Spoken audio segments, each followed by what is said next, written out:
Welcome to another episode of Menopause Reimagined. Today we are talking about histamine and histamine intolerance, as well as undieting and what that means for women in perimenopause and menopause. But before I bring in today's guest, I'm going to do a quick intro to who I am. My name is Andrea Donsky. I'm a nutritionist for 20 years. I'm a published menopause researcher, menopause educator, and the co-founder of wearemorphus.com, a company that empowers you to take control of your health and symptoms with nutrition, lifestyle, supplements, and research. Today I'm speaking with Lisa Kilgour. She's a registered holistic nutritionist and a sought-after speaker, educator, and author who helps people heal from diverse and complex health issues. In 2015, she spoke at TEDx Kelowna on the gut-brain connection, and in 2010, she was voted BC's favorite nutritionist by Natural Healthcare Canada. Her book, Undieting: Freedom from the Bewildering World of Fad Diets, was released in September 2020. I hope you enjoy my interview with Lisa as much as I did. Now, here she is. Welcome to Menopause Reimagined, Lisa. So nice to be here, Andrea. I'm so happy to be talking to you today. Well, I'm happy to have you too. So we were just saying before I press record that we met each other, I guess, we went to similar school, although you're in another part of the country, and we met through a mutual friend, and I see your TikToks, which I love. So I'm happy that we actually get to meet face to face, because you were saying, I don't think we've actually met face to face, which is crazy. And I went to school in Toronto, actually. So we might have actually gone to the same school. Oh, okay. Well, there you go. Well, it is very nice to see you, and it's very nice to have you on our podcast. Yeah, I've been looking forward to this for weeks. Yay. Okay. So I wanted you to come on because I want to talk about histamine, because it is a major issue for us in perimenopause and menopause for some of us. And I want you to explain what it is, what are some of the symptoms, kind of how can we help it, and just kind of cover that topic. Histamine is something that I've been seeing in my private practice more and more and more. And I think partially because I'm better at finding it, because it's so ubiquitous, it's happening a lot. And it sounds and feels like a lot of other symptoms. So somebody will come to me with allergy symptoms, thinking it's a food allergy when it's actually histamine, or PMS symptoms when it's actually histamine, or perimenopause symptoms and it turns out it's histamine. It's not this like everybody has it problem, but it is very, very ubiquitous. So what happens is histamine is a very natural part of our immune system. It is there to help our bodies function. But what we have, think of it as like a histamine bucket. We have this bucket of histamine of what our body can handle. And what happens in perimenopause is more starts pouring into this bucket, and the drain to drain it out gets clogged. So normally for decades before that, your body would produce histamine, your body would drain the histamine, and everything stayed about the same. But around perimenopause, the fluctuations of estrogen can cause both more histamine to pour into the bucket and less histamine to drain out of it. And then you get sometimes classic allergy symptoms like sneezing, itchy eyes, coughing, wheezing. But you also get things like dermatographism, where you can write your name on your skin. Maybe that's new, maybe that's old. I had it in high school, and then it's come back in my 40s. It could be flushing and hot flashes that are triggered by foods, not by hormones. So they're like early perimenopause hot flashes. I'm always like, okay, let's see if this is a histamine problem instead of a hormonal problem, because it's easier to deal with. And histamine is both a part of our immune system, but comes in foods like wine and cheese and beer and fermented foods and canned tuna. Those are all high histamine foods. And so a lot of people will come to me and they're like, I had a giant allergy fit after eating this meal. I must be allergic to something in it. And I look at it and it's just a giant histamine pile of food. And so when we start just getting our head around what is histamine, what does it do in our body, and also where does it come? Like, how do we also get it in? Then we can start opening up the pathways so our body can balance it out better, so you don't have to manage it all the time. What I love about dealing with histamine is once we get it under control, we can keep it there without having to work at it. And it's just first understanding what are your histamine symptoms, so you know when to work on it and when not to. So one of the lesser known symptoms on our list of 103 plus is runny noses. And I know and that's actually what turned me onto it in the first place. I'd be like, wait a second, why is my nose running all the time? And I hear that all the time. And I'm sure you do too, from people in the comments on our social media pages. So we know that there are, like, all the different types of symptoms that we might be experiencing. So where do we go from here? So we're like, okay, I know that we might have it. You have a client that comes into you, comes to see you. You're like, okay, I think this is a giant, like you said, a giant histamine pile of foods. Where do you go from there?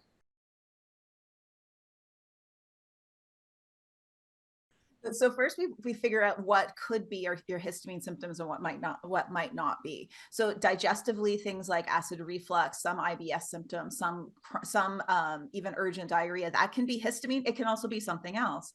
And so when I see symptoms that could be histamine, I look for other ones, and then I'm like, oh, okay, we got to rule this in or out. And the way that we actually figure out, is histamine a problem for you, is to manage it. We go on a low histamine diet for a couple weeks. Maybe we bring in some natural antihistamines, and if your symptoms improve, those are histamine based ones. There currently isn't an accurate test for it, so it's really just a trial and error. And but the good thing is it's very accurate. If you go on a low histamine diet and your symptoms get better, that's wonderful. And I've seen people with chronic migraines suddenly get their life back by lowering histamine. Like, sometimes it can be very dramatic, and we just don't always know what all of the histamine symptoms are until we actually bring that down and lower it. So I know that you mentioned several, but do you have a list that you could be like, okay, because the reason why I say that is because my brain works just very like linearly. And like, and for me, it's like, okay, symptoms, what it could possibly be, right? So like we've said runny nose, we said possibly hot flashes, like migraines and headaches. Like, I'm just thinking about so many of my friends who suffer from migraines, right? And we know that it could be a symptom, again, of perimenopause and menopause, but maybe it's a histamine symptom. So what are some other ones, just from like a list, just a few, that women who are listening could be like, oh, okay, wait a second, check, check, check. Yeah. So digestively, if we go down the digestive system, acid reflux is a major one. Actually, most anti-reflux medications are actually antihistamines. There's a histamine receptor it's pushing down. And going further down, your digestive system can be regulated or dysregulated by histamine. So a lot of IBS symptoms can be, or it might not be. Bladder, like cystitis, can be histamine. And then there's the bigger symptoms like itchy eyes, watery eyes, runny nose, itching skin, dermatographism. So like you scratch your arm and then it gets all swollen. And then there's things like anxiety, depression. Those can be sometimes histamine symptoms. Brain fog is a major one. And for some people, very severe PMDD can actually be histamine.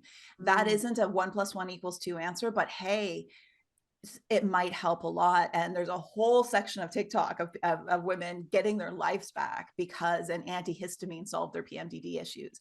So it's just this, my brain doesn't work linearly. It works in like spider webs, and histamine is a spider web of like, so many of these things can be other things. But when I see too many of them added up, and especially the classic one. So if I'm asking a client about their histamine, I'll have them scratch their arm, and then we'll wait to see if that swells up, because if that swells up, it's for sure, there's for sure histamine happening. Hives, for sure histamine is happening. And so, and itchiness as well. And so then we're like, okay, let's see what else of your symptoms are also histamine related. So whoever has an allergy, or let's say a sensitivity, is it automatically a histamine thing, or not necessarily? That's the fun thing, is that it's not necessarily. So first I ask them, like, what foods do you react to? And I'm looking, are these histamine foods? Right. Somebody also might have a histamine reaction to a food that doesn't have histamine in it. It's like a classic food sensitivity. Their immune system has a reaction. Like, my body reacts to dairy. It really reacts to histamine-y dairy, which would be really old cheeses, which is all I care to eat when it comes to dairy. Like, if I'm going to have dairy, I want it to be a really good old cheddar. And then I realized, oh, if I take antihistamines, like natural antihistamines, when I have dairy, I have a significantly lower reaction. Okay. So just knowing these patterns can make a big difference.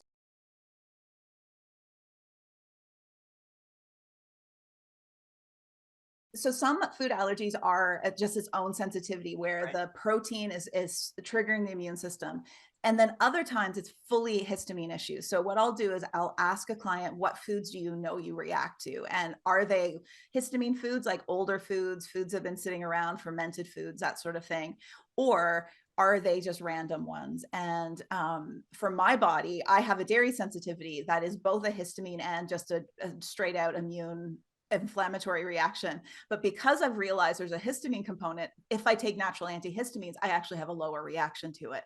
And so it's not a black or white question or answer, but also they're so connected. Histamine just is this like cloud that can go over all of the things and make some things louder and some things quieter. Just we have to kind of do some experimenting to figure it out. And we know as we go into perimenopause and menopause, our bodies are always changing and shifting. It's just like another thing that now, like that we have to pay attention to. But do you know why? And I don't know if this is out of your lane or not, but do you know why this is happening? Yeah, it's estrogen. So many people develop histamine symptoms in perimenopause. I have a video from 2 days ago that has like, hey, this is worse in my luteal phase. Is that normal? And what happens is estrogen does two things to histamine. Estrogen triggers the body to make more estrogen, or sorry, make more histamine. So when you have higher estrogen, more histamine is made, and estrogen blocks the drain. It blocks the enzyme that breaks up histamine. So in perimenopause, your estrogen is fluctuating like crazy. And so All it over can the make place. your histamine fluctuate like crazy. And this is the double-edged sword. Histamine also makes the body make more estrogen. So your estrogen is high, that brings up your histamine. Your histamine is high, so Oh, it brings up your estrogen. And then we add progesterone's job is to calm this all down. And that is the first thing to go in perimenopause. So it makes sense in your early 40s that sometimes the very first symptoms you have of perimenopause are actually histamine based. I got hot flashes at like 41, 42, and thankfully I knew this. So I was like, is this hormones or is this histamine? And quickly ruled it out. And it is 100% a histamine issue. But I was a little scared for a while. And I did notice it happened around ovulation and it happened just before my period in these times of estrogen really kind of fluctuating. That's why I love when, we work with a practitioner that understands digestive health, that understands food sensitivities, allergies, all of that. And it's so important because, I mean, sometimes you can figure it out on your own, but like seeing someone like yourself, you're like, oh yeah, let's kind of rule it out here. Let's rule it out there. Like you're like an expert in that area, which it can be so helpful because, many times, and I remember this was so me when I was going through school. I mean, I went back to school because I wanted to be able to help myself. That was like literally the impetus of me going back. And this is like 1999, a long time ago. I mean, wanting to go to a nutrition school, be like, okay, I'm having all these digestive issues. I want to actually help myself. But that's why seeing an expert who gets it like yourself, it's like, okay, like you right away know what to look for. So it just kind of cuts down on those like if just having to figure it out for yourself, So It's so hard to figure ourselves out. I also went to school for nutrition to figure me out. That was the first thing. And I've worked with thousands of people at this point. I have an active one-on-one practice, and I'm the last person I figure out. It's mm. so much easier to be an outside perspective. So part of it is I have this filter of I've seen thousands of people, I can see the patterns in different things, and I'm not you. And therefore, I just have a better perspective of it. And I go to a naturopath, I go to other practitioners because they'll see me clearer than I can see myself. And that's really why getting some help can just make it a bit clearer because we can find the easier path forward instead of saying, oh, I'm overwhelmed. I have this problem, this problem, this problem. Where do I start? Most practitioners can figure it out like, okay, here's where you'll get the best bang for your buck here. This is what's going to reduce the biggest number of symptoms. And then we can go from there after that's all calmed down. So you mentioned, diet. So what are some low histamine foods? So the newer the food, the lower the histamine is the easiest way to look at it. So fresh fruits and vegetables, fresh animal protein that's new. So it hasn't been sitting around for a long time. Leftovers, basically. Yeah, exactly. Leftover, the longer the leftover has been there, the higher the histamine is. There are some foods that even when fresh will trigger a histamine release because there's some foods that have histamine in it and some foods that tell your cells to release it. And then other ones that just like block the detoxification of the histamine. Tomatoes, sadly, is one of the foods that will ask the cell to trigger histamine. Chocolate as well. I won't give up chocolate. There's no level of histamine that I will My ever say. absolute favorite foods, by the Yeah, way. exactly. Lowering histamine doesn't require perfection. You can say there's a deal breaker on this list. I like caffeinated foods will also trigger the release of histamine. You don't want to see me without a cup of tea in my hand. And so it is important that we can find our way forward, and it's okay to have a deal breaker and say, I'm eating chocolate. There's nothing going to stop me. I'm like, great, we'll fix it. We'll use all these other things to deal with it instead. No, I believe it that I actually have the same philosophy, and I say that a lot, even around hot flashes, because certain foods will trigger, like for me, dark chocolate. And the funny thing too is also at what time I eat it. So if I have dark chocolate at dinner or after dinner, I know that it's going to affect my nights. It's going to give me a night sweat. Like I just know it, or I don't know, maybe my liver's not happy with it. I don't know, it does something to my body, but I'm like, I want my dark chocolate. So sometimes I'll try to eat it earlier in the day, but that all comes down to choices, of course, right? I mean, again, I really do believe in that 80-20 rule anyhow. And we're all, we make our decisions as to what we want to not want, we want to have and not have. And I know that you have a similar philosophy to me because you wrote a book. Let's go into your book a little bit because, it's funny, like the whole, like I wrote Unjunk Your Junk Food. Your book is Undieting, freedom from the bewildering world of fad diets. I like the untitled, just by the way. Yeah, I do too. So tell us a little bit about your philosophy around food. So the way that I always look around food is that our body knows best. Our body is our best friend, our best ally in our health. It already knows what it needs. And the problem is our culture is very diet centric. It's the authority is outside of you. You must control your body.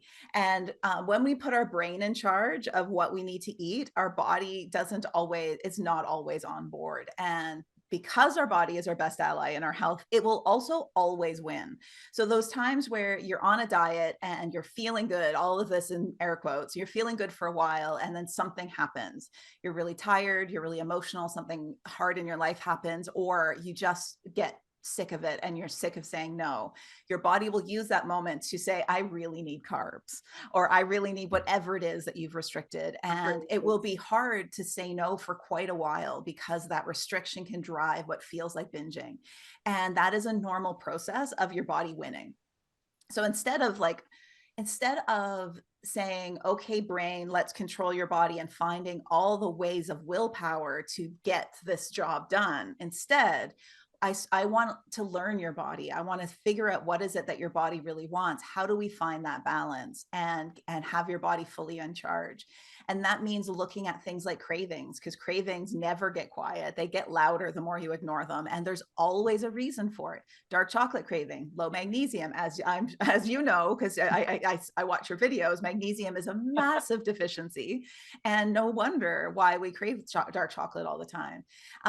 So I always start with cravings because those are so loud. And then we get into things like, do you have evening cravings? That's often a sign you haven't eaten enough. Let's find balance in your day. So that isn't something you have to willpower over.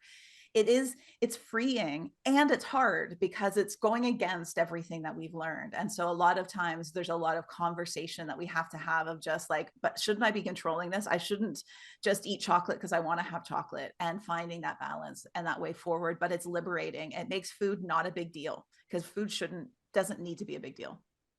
I love that. And it's funny, as you're talking, I was just having a conversation this morning, and because I'm just finishing the manuscript of my book, and I was talking with my co-author. I call her my co-author because her and I have written so many books together, and this is another one that we're writing.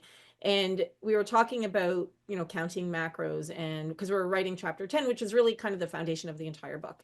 And as a Gen Xer, like we were both saying, when it comes down to like the shoulds and the shouldn'ts and the you have to's and the like weigh your food and count this and count that. I was said to her, I'm like, I have a lot of PTSD around all of that because I grew up in that. I mean, so many of us grew up in that diet culture of like lack and, we can't have this, and making sure that it's just, it was so like, and that's why I veered so much away from counting every calorie, or from just from being so specific. But it is helpful for a lot of people. And I know someone like my sister, she's 8 years or 8.5 years younger than me, and she was saying how she's now doing calorie deficit, and she's counting every single thing that she's putting in her mouth.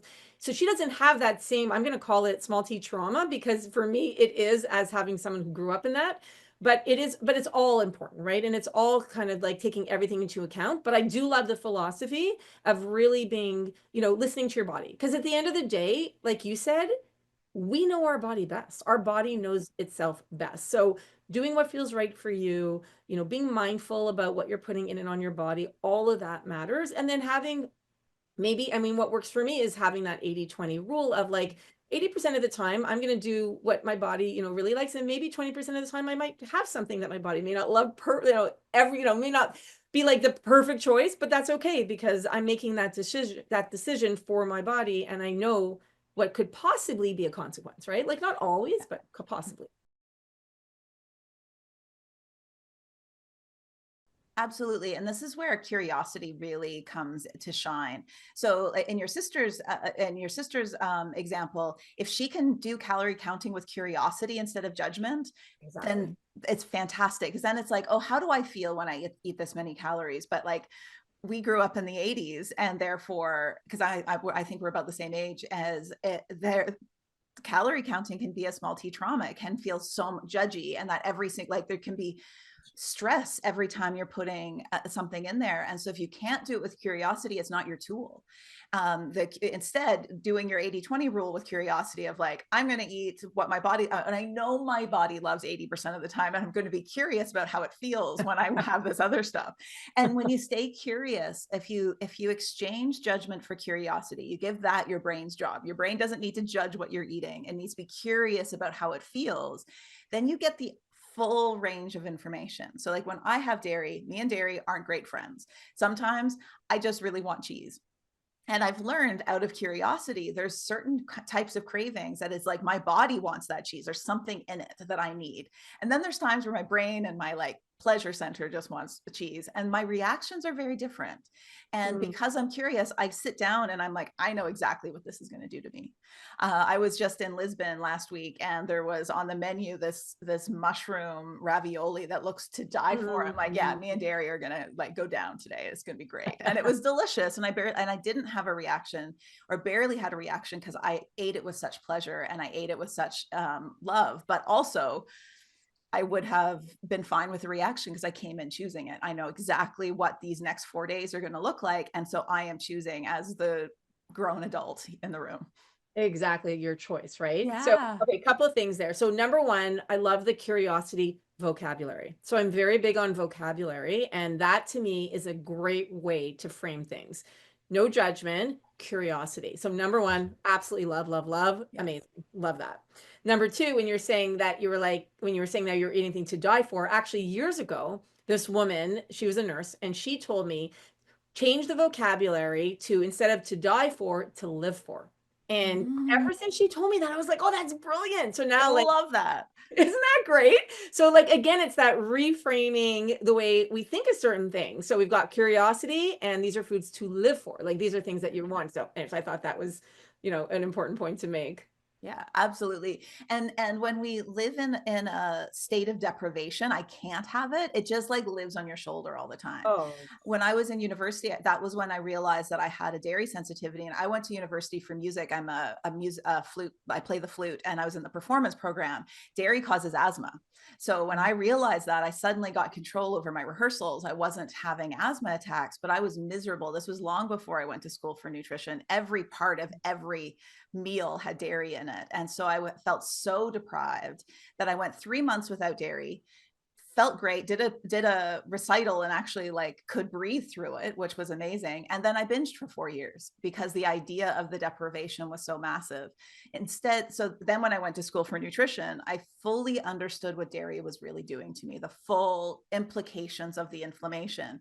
But I was afraid of feeling so restricted. So instead, I went through a process of like, can I find things I love just as much?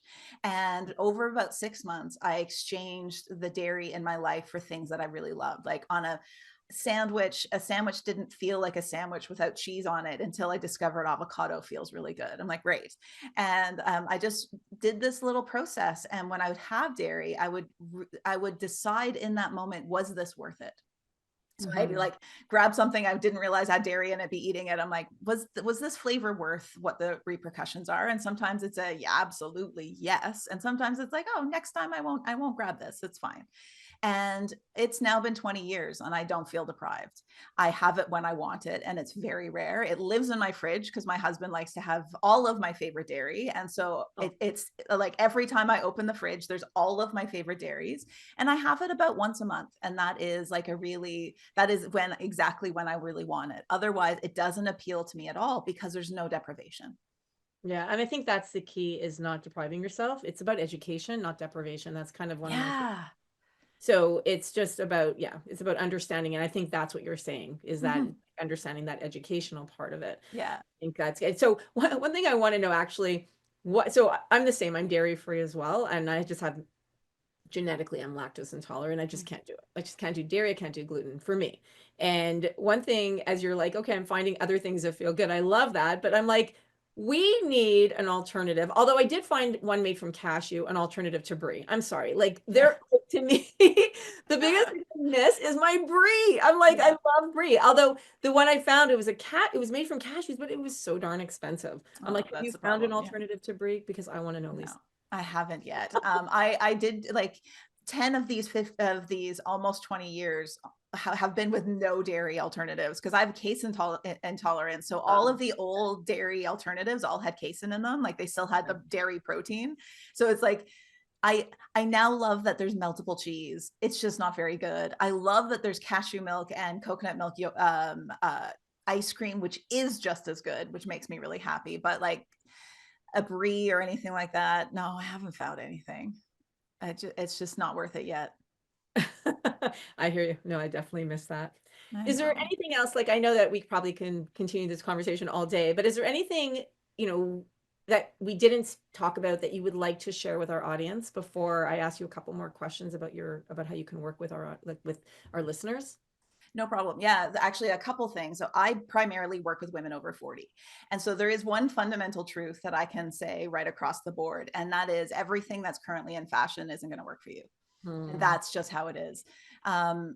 Super low carb, intermittent fasting, all of these things are stressors, and perimenopause and menopause in and of itself is a stressor. And then life is stressful. We are women in our 40s. Often we have parents we're taking care of and children we're taking care of. We are running businesses or we're in the height of our careers. And so therefore adding another stress is going to make your sleep really terrible. It's going to make your body hold on to everything you're trying to do these things to get rid of. And so just understanding that your body's in a different place than it was in your 30s, and that what you did in your 30s isn't necessarily going to work today. And that is also glorious. It means we have to develop a really deep relationship with our body. We need to fully embrace it and say, okay, body, what do you want? And learning this now in your 40s and 50s will allow your 60s, 70s, and 80s and 90s to really, really thrive. It's frustrating. I'm not going to underscore that, like deep frustration that you have to relearn something, but it also can be really beautiful and magical as well. Absolutely, 1000%. And acceptance is a big one. I would say, so I'm a little bit older than you. I'm in my 50s. I'm 55. And one thing that I have learned, and recently, really, I'd say in the last couple of years, is to accept my body for what it is. And it's not going to weigh what it weighed when I was younger. And it's okay. And it took me, like, again, I always go back to that being that Gen X generation of like what we grew up with. But I'm okay with the fact that I'm not going to weigh the same. I'm okay that I had to buy bigger jeans. I'm okay that I had to, buy different bras that fit me now. Like everything has changed. And I feel like, and I was just having this conversation with my sister on Friday, is I no longer, because she's in the mode where she's trying to take off some weight. And I was like, you know what? I'm at the point right now where I'm really happy with who I am. I'm happy with what my body is. And can I lose some weight? Sure, absolutely I can. But it's not the main focus anymore for me. And that's just coming with a little bit more acceptance. Mm-hmm. And when I did, and also I'm at a weight that I'm comfortable with. So I totally get it if you're not and you want to get to a certain weight that you're comfortable with. But what you're saying is not thinking back, like what worked for us before we got to perimenopause and menopause won't necessarily work for us anymore. And that comes with acceptance of our bodies and our changing bodies, because our bodies, it needs fat to make hormones. It needs fat to do certain things, right? So it's really reframing our mindset. Mm-hmm. Absolutely. And realizing that your body, it has a wisdom we don't always understand. And maybe it needs that extra 5 or 10 or 15 pounds. There's a Yeah. reason behind it. I'm in my very late 40s, and it's coming to terms with the changes is hard. It's hard for everyone. And Oh, it's yeah.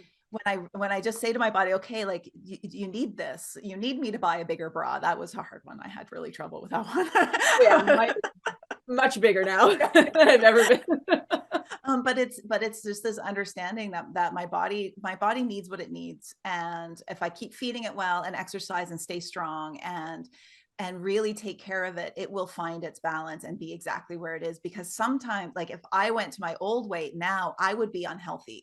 It isn't a healthy state for my body in this stage of life to be the same size as I was when I was 38. Same. I completely agree. And I do like, and I'm going to go back to like that whole judgment thing. And I think that's a big, I think we judge ourselves, like you said before, like it's hard to see ourselves when it comes to judgment, especially around our bodies. A lot of the time, we're our biggest critic Mhm. of ourselves, right? Yeah. We criticize ourselves. So nobody else is looking, going, oh, wow, look, she gained, 3 pounds or 5 pounds or 15 pounds or whatever it is. It's more like it comes from ourselves, of our own internal dialogue with ourselves. So really coming to that acceptance place is important. But I think it comes back to also the education of what we're saying is, why is it important to have a certain amount of fat on our body? Or why is it important? Like, what does it do for our brain? What does it do for our energy? What does it do for our hormones? So understanding it, what it can do. Now, of course, everything, like I get there's always that balance, right? Of course. But I think having that different mindset can be helpful. Yeah, absolutely. And that we need to love our body, and that this is a really great opportunity to really dive into that. A good opportunity. I like that. So Lisa, you said you work with people one-on-one. Can you explain that? I know you're based in Canada. Mhm. Can you explain, do you work with people all over the world? Can you do virtually? Like explain how our listeners can reach out to you. I'm entirely online. So we meet by Zoom. It's just like us meeting in person. And you can, all of my rates and my booking site are on my website, which is just my name, lisakilgour.com. And you can book one appointment at a time, or we can do packages. And I work with you where you're at. I generally work with people that have a decent sense of what food is, but that doesn't mean that it's exclusive. Just if you're thinking, I already eat well, what could a nutritionist do? Oh, we can fine tune it. We can like figure out what your body is looking for. Because if you're still not feeling great and you have a good handle on that, there's just some tweaking that we need to do.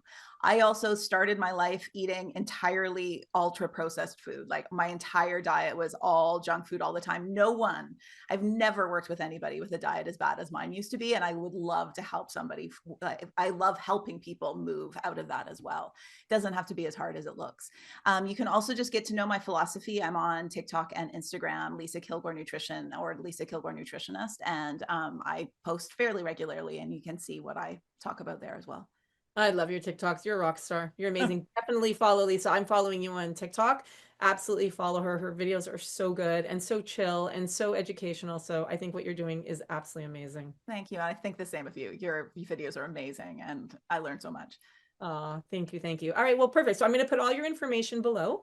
And I so appreciate you coming on and sharing all your knowledge. And also, I'll put a link to your book below. Is it available everywhere, like Amazon? And Yeah, it's everywhere. okay, amazing. So I'll put a link to Lisa's website and her books. And thank you for doing this. Thanks so much for having me, Andrea. I hope you enjoyed my interview with Lisa as much as I did. I love the fact that she's a practicing nutritionist. So if you want to work with her directly, please reach out to her. Let her know that you heard about her on our podcast, Menopause Reimagined. If you enjoyed it, please share it, because the more you share shows you care. And please take a moment to rate and review our podcast. And please support our sponsors, because they allow this podcast to be possible. Thank you for spending the last little bit with me. I know there's a lot you could be doing, but instead you chose to spend your time with me. And for that, I am grateful. I'll see you at the next interview.